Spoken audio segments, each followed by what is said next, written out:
16ஆம் தேதி Kerala lottery guessing number. இது result பார்த்தீங்கன்னா 830 ஆல்போர்ட் சிங்கிளாக 3 கொடுத்து வின்னிங் வந்திருக்கு.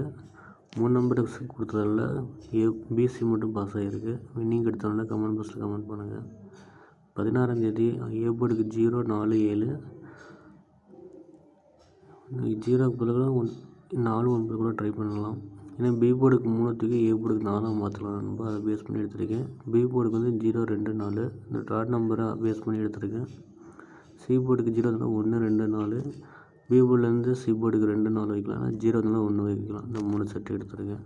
அதுலேயே 2 நம்பருக்கு கொடுத்துருக்கேன். ஏ போர்டுக்கு 47 பி போர்டுக்கு 02 சி போர்டுக்கு 14. இப்போ உங்களோட கெஸ்ஸிங் என்ன வந்துட்டு கமெண்ட் பாக்ஸில் கமெண்ட் பண்ணுங்கள். அதுமாதிரி நிறைய பேர் ஆல் போர்டு சிங்கிளாக 4 கொடுத்துருக்கேன்பா, கணக்கில் பார்த்து எடுத்துக்கங்க. 3 டிஜிட்டில் 3 செட்டு, 4 டிஜிட்டில் அதே மாதிரி 3 செட்டு கொடுத்துருக்கேன். இது கொஞ்சம் ஜஸ்ட்டு மிஸ் ஆகிடுச்சு, கொஞ்சம் கெஸ் பண்ணியிருந்தால் வின்னிங் எடுத்துருக்கலாம். 4 டிஜிட்டில் மிஸ் பண்ணிட்டேன். அதேமாதிரி டே லாட்டரி 6 மணி 8 மணி வீடியோ வருது. ஸோ ஒர்க்குக்கு போகிறதுனால நைட்டு 12 மணிக்கு தான் வருவேன். ஸோ அதனால் வீடியோ போட முடியாது. நான் 1:30 கிளம்புனா நைட்டு 12 மணிக்கு தான் வருவேன். ஸோ உங்களோட கெஸ்ஸிங் என்ன வந்துட்டு கமெண்ட் பாக்ஸ் கமெண்ட் பண்ணுங்கள். Thank you friends.